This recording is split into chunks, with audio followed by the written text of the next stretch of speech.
ఈ crispy spicy chicken చూస్తే అసలు ఆకలి ఆగదు. మన ఇంట్లో ఉన్న సామాన్లతో శుభ్రంగా చేసుకోవచ్చు. సాంబార్ కానీ, రసం కానీ, పప్పుచారు కానీ వేడివేడి అన్నంలో ఈ చికెన్ పక్కన పెట్టుకొని తింటూ ఉంటే ఒక ముద్ద ఎక్కువ వెళ్ళిపోతుందండి. అంత రుచిగా ఉంటుంది. ఇంకెందుకు ఆలస్యం, రండి రెసిపీలోకి వెళ్ళిపోతాం. ఈ చికెన్ ఫ్రై కోసం ముందుగా ఒక 3 లేదా 4 స్పూన్ ఆయిల్ పడుతుంది. చికెన్ ఫ్రై కదా, ఎక్కువే ఆయిల్ పడుతుందండి. ఆయిల్ కొంచెం వేడెక్కాక ఒక బిర్యానీ ఆకు, దాల్చిన చెక్క, 4 లవంగాలు, ఒక 2 యాలకులు వేసుకొని కొంచెం వేగనివ్వండి. అవి కొంచెం వేగగానే ఉల్లిపాయ ముక్కలు నిలువుగా చిలికిలా కట్ చేసుకోవాలి. చిన్న ముక్కలుగా కట్ చేసి వేసుకుంటే బాగోదు. ఈ ఫ్రైకి కొంచెం మందపాటి చిలికల్లా కట్ చేసుకుని వేసుకుని బాగా వేపండి. మంచిగా పచ్చివాసన పోయి గోల్డెన్ బ్రౌన్ కలర్ వచ్చే వరకు నిదానంగా తక్కువ ఫ్లేమ్తో వేపుకోవాలి. ఇవి ఇలాగా వేగుతుండగానే పచ్చిమిరపకాయ చిలికలు, కరివేపాకు వేసుకుని బాగా కలపండి. కలుపు అలా మెల్లగా వేగనివ్వండి.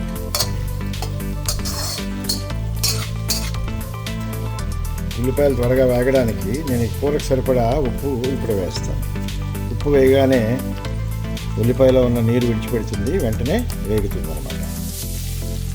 ఉల్లిపాయ ఆల్మోస్ట్ వేగిపోయింది. ఈ టైంలో అప్పటికప్పుడు ఫ్రెష్గా రుబ్బుకున్న ఒక 2 స్పూన్లు అల్లం వెల్లుల్లి ముద్ద వేసుకోండి.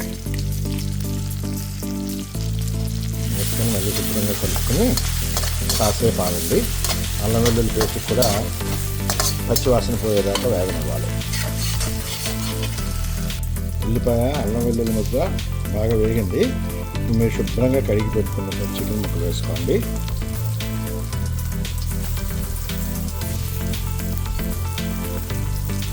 వేసుకుని శుభ్రంగా కలుపుకోండి. నేను ఏ సీక్వెన్స్లో ఈ పదార్థాలన్నీ వేస్తున్నానో, దేని తర్వాత ఏది వేస్తున్నానో అలాగే వేయండి. అప్పుడే మీకు రుచి ఎన్హాన్స్ అవుతుంది. బాగా అథెంటిక్ చికెన్ ఫ్రై వస్తుంది. శుభ్రంగా ఇలా కలుపుకోండి చికెన్ని.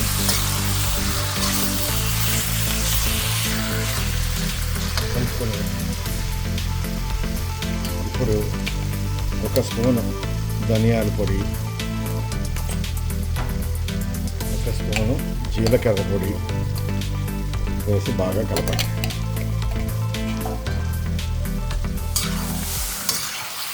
కలిపి మూత పెట్టి ఒక ఉడుకు రానివ్వండి.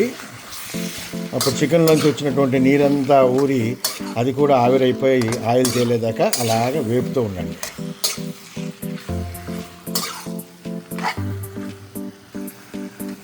కారం అప్పుడే వేయొద్దండి, చెప్తాను ఎప్పుడు వేయాలో.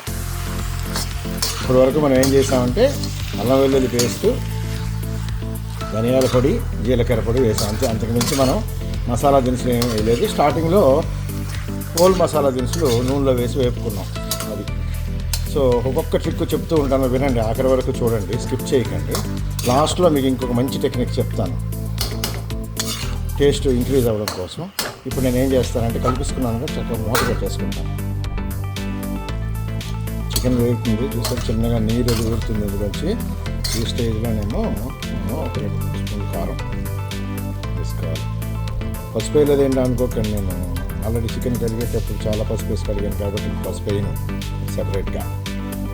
ఓకే,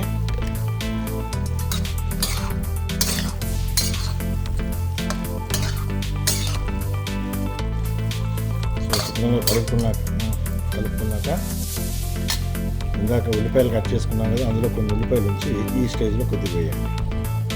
ఇది టెక్నిక్ బాగా వేపడానికి. ఇలా మళ్ళీ ఉల్లిపాయ వేసిన తర్వాత చూడండి అలా వేగిద్దాం నీట్గా. ఒక చుక్క కూడా వాటర్ వేయలేదు నేను ఇందులో. దాంట్లోంచి ఊరినటువంటి వాటర్తోనే ఇలా చక్కగా వేగింది. కలర్ కూడా చూడండి మంచి కలర్ వచ్చింది. మీకు కలర్ కొంచెం ఇంకా బాగా రెడ్గా రావాలి అంటే కొంచెం కాశ్మీరీ చిల్లీ కూడా వేయచ్చు. వేయలేదు ఇక్కడ, నాకున్న మా కారంతోనే ఈ కలర్ వచ్చింది. అలా వేగుతూ ఉండాలి. చూసారా ఇలా అడుగు పడుతుంది, ఇలా అడుగు పడుతుంది, అడుగు పట్టాలి. దాన్ని మీరు ఇలా గీరుతూ ఉండాలి. గీరుతూ కలుపుతూ లో ఫ్లేమ్ మీద వేపుతూ ఉంటేనే దాంట్లో రుచి. చివరిలో మీకు ఇంకొక మంచి టెక్నిక్ చూపిస్తానండి. దీని ఫ్లేవర్ ఒక్కసారిగా పెరగడం కోసం చివరి వరకు చూడండి ఒకసారి. చూడండి ఎంత భలేగా ఫ్రై అవుతుందో చక్కగా. ఈ స్టేజ్లో ఆల్మోస్ట్ అయిపోయింది. ఈ స్టేజ్లో కొద్దిగా పెప్పర్, బ్లాక్ పెప్పర్, మిరియాల పొడి లైట్గా ఉప్పు వేయండి, మరి ఘాట్ వచ్చేస్తుంది. ఇంట్లో నేను తీసుకున్నాను ఈ గరం మసాలా, లవంగాలు, దాల్చిన చెక్క, జాజికాయ, జావిత్రి, ఏలకలు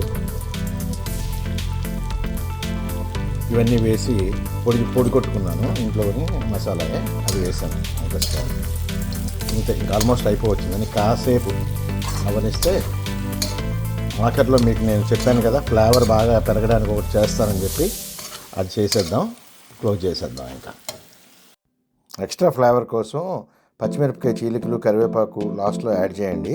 యాడ్ చేయడం వల్ల ఫ్లేవర్ బాగా ఎన్హాన్స్ అవుతుంది. అదొకటే కాకుండా ప్రజెంటేషన్ కూడా చాలా బాగుంటుంది. ఒకసారి ట్రై చేసి చూడండి. అంతేనండి, ఈ క్రిస్పీ చికెన్ ఫ్రై. ఇంకా లాస్ట్లో కొత్తిమీర వేసుకుని శుభ్రంగా టేస్ట్ చేయటమే. మీరు కూడా ట్రై చేయండి, టేస్ట్ చేయండి. ఈ వీడియో నచ్చితే లైక్ చేయండి. మీ లైక్ చేయడం వల్ల మరింతమందికి ఈ వీడియో రీచ్ అవుతుంది. అలాగే మా ఛానల్ని కూడా సబ్స్క్రైబ్ చేసుకోండి. చాలామంది వీడియోస్ చూస్తున్నారు కానీ సబ్స్క్రైబ్ చేయడం లేదండి. సబ్స్క్రైబ్ చేసి మాకు మంచిగా ఎంకరేజ్ చేయండి. అంతేనండి, బాయ్.